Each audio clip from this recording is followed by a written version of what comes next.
Bismillahirrahmanirrahim. Assalamualaikum warahmatullahi wabarakatuh. Bismillahirrahmanirrahim. Alhamdulillahirabbil alamin. Qala rabbi shrah li sadri wa yassir li amri wahlul 'uqdatam min lisani yafqahu qawli. Amma ba'd. Bapak banggakan murid-muridku sekalian kelas 10 IPA maupun IPS yang mudah-mudahan selalu dirahmati oleh Allah dan semoga kita selalu diberi perlindungan dan kesehatan oleh Allah Subhanahu wa taala. Amin ya Allah ya rabbal alamin. Kembali lagi dengan Pak Iful. Pekan ini kita akan bahas PAI atau Pendidikan Agama Islam. Di sini kita akan membahas tentang wakaf ya. Setelah kemarin kita bahas tentang zakat, sekarang kita akan membahas tentang wakaf. Oke. Pengertian. Apa sih wakaf itu?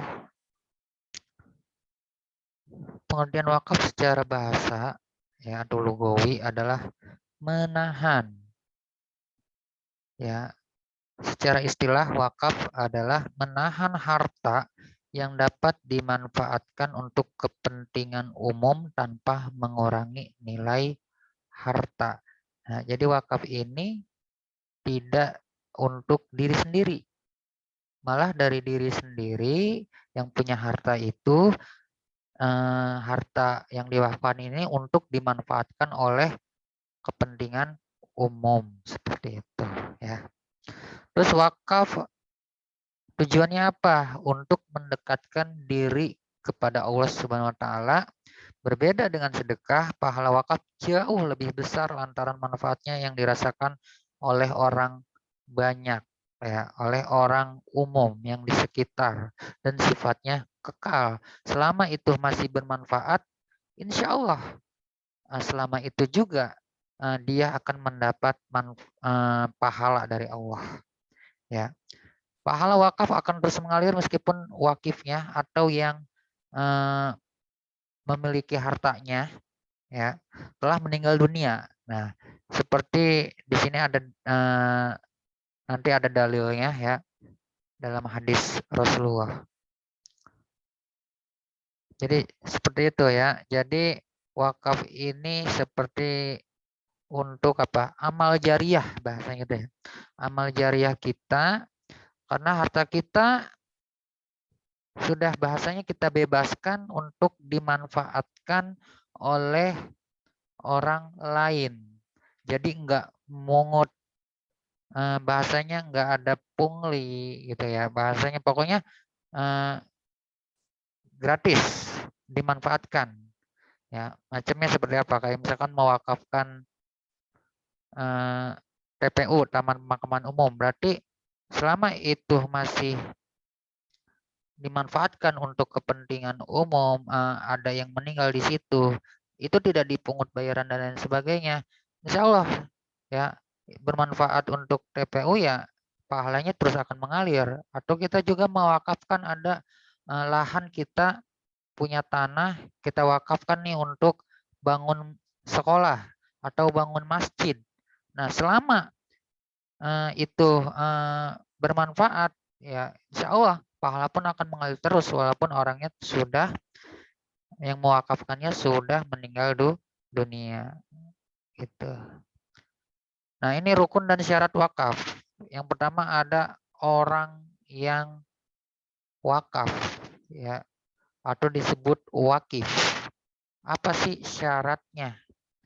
Ya tentu harus balik atau dewasa ya. Terus juga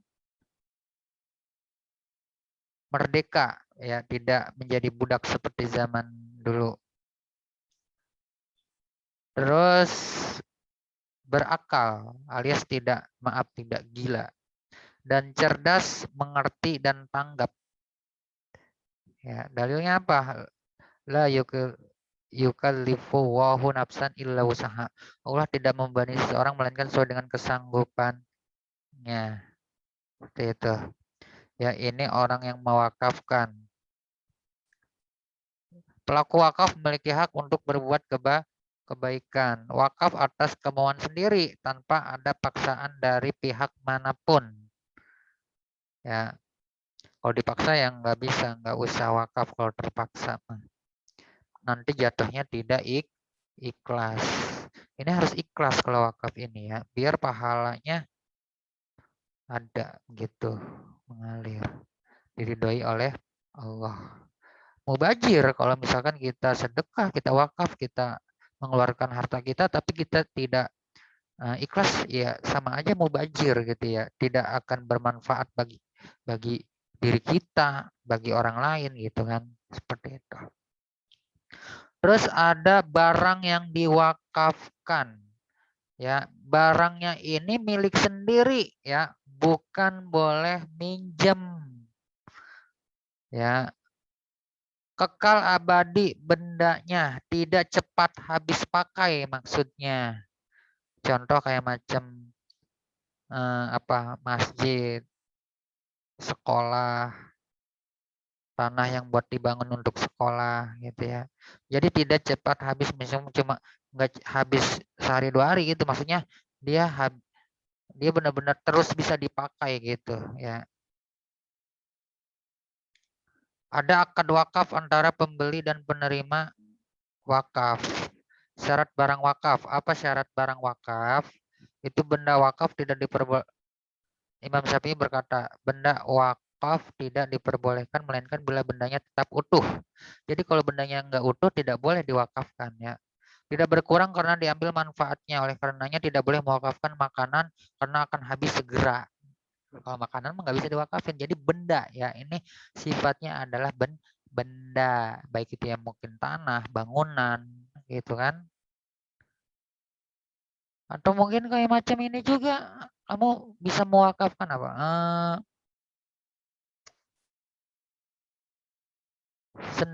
Sandal itu sepele ya. Sandal kamu taruh di tempat wudhu, ya.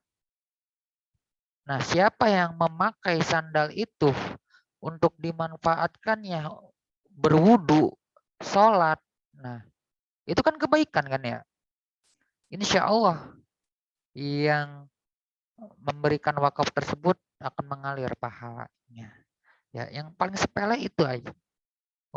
Walaupun ya ada yang di sini wakaf ini mungkin lebih ke bangunan, sekolah, TPU ya, makom gitu kan. Seperti itu. Ya, jadi yang tetap utuh, nggak langsung habis gitu. Ya, itu terus ada orang yang diwakafkan. Ya. Di sini ada dalam surah An-Nisa ayat 5 yang artinya, dan janganlah kamu serahkan kepada orang-orang yang belum sempurna akalnya harta atau mereka yang ada dalam kekuasaanmu yang dijadikan Allah sebagai pokok kehidupan. Berilah mereka belanja dan pakaian dari hasil harta itu dan ucapkanlah kepada mereka kata-kata yang baik. Jadi ada orang yang diwakafkan atau dalam hal ini mungkin wakil daripada, kalau misalkan ada lembaga nih kayak lembaga dan lain sebagainya. Jadi kayak serah terimanya gitu kan. Ada orang yang mewakafkan, ada orang yang diwakafkan gitu. Ya. Orangnya di sini. Kalau misalkan tanah ini diwakafkan untuk kepentingan umum ini, misalkan bisa jadi orang yang diwakafkan itu wakil daripada kepentingan umum tersebut. Contoh semisal apa, mungkin RT dan lain sebagainya. Ya, yang berkepentingan lah bahasanya di dalam pewakafan tersebut. Terus ada sigot atau akad wakaf, ya ikrar wakaf atau ijab kabul ya bahasanya. Orang yang wakaf dapat diketahui bila dia berikrar atau menyampaikan pernyataan, misalnya perbuatan yang mengandung makna wakaf, misalnya membangun masjid dan orang diizinkan sholat di dalamnya, membangun pendidikan agama dan lainnya. Ya, Gitu. Jadi misal ini dia ngomong saya mau wakafkan bangunan ini untuk dijadikan tempat belajar misalkan. Ya, berarti selama nanti di situ ada yang belajar di situ, sekolah di situ, ngaji di situ, ya, bermanfaat oleh orang lain, ya, maka itu udah disebut wakaf, maka pahalanya akan mengalir insya Allah. Seperti itu. Kalau kayak tadi macam tadi, saya mewakafkan misalkan sandal ini, mengkena ini, sarung ini, ya, yang kecil-kecil misalkan. Saya mewakafkan sandal ini. Misalkan mungkin bisa jadi itu mewakafkannya kita ke orang yang diwakafkan itu ke DKM misalkan ke masjid itu ya. Mewakafkan sandal, mewakafkan mengkena misalkan, atau mewakafkan sarung, mewakafkan Al-Qur'an. Nah, itu ngomong ke siapa? Ke yang diwakafkan berarti dalam hal itu kalau masjid berarti DKM ya, ada sigotnya, ada ijab kabulnya, serah terimanya bahwa kita telah mewakafkan barang kita ini. Ya, mudah-mudahan bermanfaat ya gitu. Kedua, perkataan hal ada dua macam dengan menggunakan kalimat yang jelas seperti waqaftu ya. Saya wakafkan gitu. Kalau bahasa Arabnya waqaftu gitu kan. Dan lain sebagainya. Contohnya bila ada yang berkata, saya sedekahkan rumahku ini. Aku abadikan rumah ini, aku tidak atau tidak aku jual rumah ini dan aku tidak menghibahkannya. Maksudnya di sini itu adalah secara bahasa artinya menahan. Jadi pas diwakafkan ya, barang tersebut tidak boleh dijual, tidak boleh diwariskan gitu ya. Pokoknya harus tetap dalam status wakaf, ya udah, tidak ada bisa bertindak untuk dijual, diwariskan dan sebagainya karena sudah diwakafkan. Jadi ini tidak bisa lagi si orang yang mewakafkan itu istilahnya bertindak untuk mengambil hartanya itu ya tanpa istilahnya dia mencabut izin wakafnya dan sebagainya.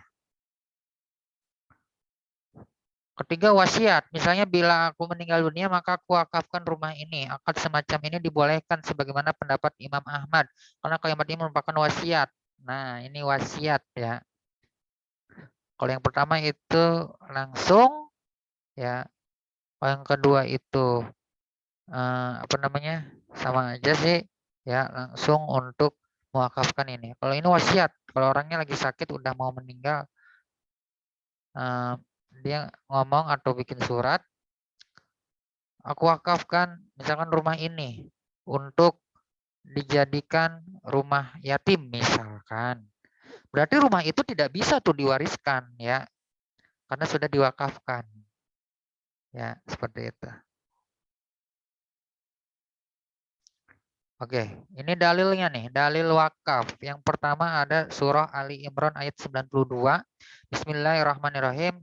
Lan tanalul birra hatta tunfiqu mimma tuhibbun wa ma tunfiqu min syai'in fa innallaha bihi alim. Kamu tidak akan memperoleh kebajikan sebelum kamu menginfakkan sebagian harta yang kamu cintai, dan apapun yang kamu infakkan tentang hal itu sungguh Allah Maha mengetahui. Ya. Jadi di sini ya kita tuh harus untuk bisa menginfakkan harta kita di jalan Allah. Ya insya Allah kalau bermanfaat ya ke kita-kita juga pahalanya gitu kan dan lain sebagainya. Allah juga senang, Allah ridho, ya insya Allah kita pun bahagia di dunia maupun di akhirat. Nah ini hadisnya, amal jariah ya. Bismillahirrahmanirrahim. Dari Abu Hurairah, Rasulullah bersabda, jika manusia meninggal, maka terputuslah amalannya kecuali 3 perkara. Apa? Sedekah jariah, ilmu yang bermanfaat, dan doa anak yang soleh. Wakaf itu termasuk yang mana? Wakaf itu adalah termasuk yang sedekah jariah. Jadi semisal dia si A sudah mewakafkan rumahnya untuk rumah belajar atau rumah yatim.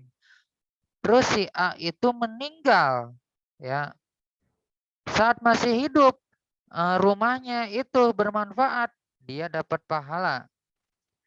Dia meninggal pun jika rumahnya itu yang diwakafkannya itu masih bermanfaat untuk belajar, pokoknya untuk hal-hal yang baik, belajar anak yatim, perlindungan anak yatim, pokoknya maksudnya jadi rumah yatim gitu untuk belajar dan sebagainya, pokoknya tentang kebaikan yang ada di rumah tersebut, ya insya Allah dia juga akan mengalir terus jariahnya walaupun dia sudah meninggal ya. Masya Allah. Ini nih ya enaknya bahasanya nih, enaknya kita bisa berwakaf atau beramal jariah. Walaupun kita sudah meninggal, selama itu masih apa namanya bermanfaat oleh kepentingan umum, insya Allah pahala akan tetap mengalir walaupun kita sudah meninggal. Makanya di sini nih ladang pahala, di sini nih tabungan untuk akhirat sebenarnya. Ya, sedekah jariah gitu. Coba kalau kita bahasanya perhitungan ya. Sekarang kita misalkan kita mewakafkan rumah kita untuk anak yatim atau anak belajar. Di situ ada berapa orang yang belajar? Ya, enggak istilahnya satu paket palingnya, tapi insya Allah ada 1, 2, 10, 20, 200 misalkan yang memanfaatkan, ya insya Allah itu pahalanya juga ya Allah nggak akan salah ya, pahalanya juga Allah nggak akan yang namanya tetap terus mengalir ya. Yang penting itu bermanfaat seperti itu. Hikmah wakaf, mendekatkan diri kepada Allah tadi, tujuan wakaf. Salah satu tujuan wakaf dan hikmahnya itu ya mendekatkan diri kita kepada Allah, memperbanyak pahala atau menghayatnya tadi. Ya, selama harta yang kita wakafkan itu bermanfaat, ya insya Allah kita akan mengalir terus pahalanya ke kita walaupun kita udah meninggal gitu kan. Menghimpun dana bagi pengembangan syiar Islam. Ya syiar Islam secara umum gitu kan. Memberikan kesempatan untuk menabung amal atau beramal jariah tadi. Ya wakaf itu sama aja untuk amal jariah. Banyak masyarakat yang terbantu karena wakaf adalah salah satu bentuk realisasi solidaritas sesama manusia ya untuk kepentingan umum gitu kan. Seperti itu. Terus ada perilaku cerminan hikmah wakaf. Yang pertama, memahami betapa pentingnya harta wakaf demi kepentingan umum. Ya, jadi kita harus tetap yang namanya ikhlas ya Pak. Kalau kita paham pasti kita ikhlas ya, memiliki niat ikhlas nih. Yang kedua, dalam mewakafkan hartanya di jalan Allah, karena akan mubazir sayang ya kalau kita nggak ikhlas, terpaksa. Itu jangan. Meningkatkan etos kerja sehingga mempunyai penghasilan untuk menabung, mempunyai rasa empati dan kepedulian terhadap kaum duafa ya, kayak tadi misalkan rumah untuk anak yatim duafa dan sebagainya. Bekerja sama untuk kepentingan masyarakat umum. Nah, wakaf ini intinya kita memanfaatkan harta kita untuk kepentingan umum, baik itu mungkin tanah, bangunan, ya kan? Bangunan itu seperti sekolah. Ya. Sama misalkan kita mewakafkan tanah, ya. Tanah itu dibangun sekolah. Nah, insya Allah selama sekolah itu berjalan, di situ ada anak yang belajar, di situ ada anak yang berbuat baik, kebaikan, ngaji, dan lain sebagainya. Pokoknya berbuat baik di lahan tersebut, ya, insya Allah itu pahala tetap akan mengalir, ya, seperti itu. Walaupun kita enggak, ataupun ini, walaupun kita enggak mewakafkan tanah atau bangunan, kita mewakafkan hanya sebagian kecil, misalkan kayak tadi, ke sekolah mewakafkan buku, mewakafkan misalkan kita punya mebel apa, kita wakafkan meja, kita sedekahkan tuh meja ke situ, kita wakafkan tuh meja untuk sekolah. Nah, insya Allah selama meja itu dipakai untuk belajar, untuk kebaikan, pahalanya akan mengalir gitu kan. Seperti itu. Ya.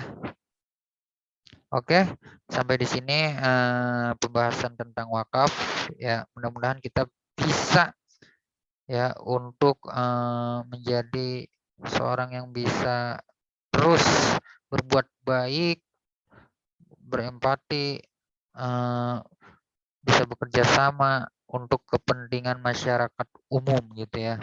Kita juga bisa mudah-mudahan kita juga bisa mewakafkan harta kita ya di jalan Allah, bersedekah atau mewakafkan, dalam hal ini wakaf ya, sedekahnya dalam ini wakaf, mewakafkan harta kita di jalan Allah dengan ikhlas ya, insya Allah ya pahala akan mengalir. Amin ya Allah ya rabbal alamin. Oke, sampai di sini pembahasannya, mudah-mudahan bisa bermanfaat bagi kalian semua. Kurang lebihnya Bapak mohon maaf. Mudah-mudahan kita selalu diberi kesehatan dan perlindungan oleh Allah SWT, dan kita bisa berkumpul kembali di sekolah ya, coronanya ini cepat berlalu. Amin ya Allah ya rabbal alamin. Hadanallahu wa iyyakum ajmain. Wassalamualaikum warahmatullahi wabarakatuh.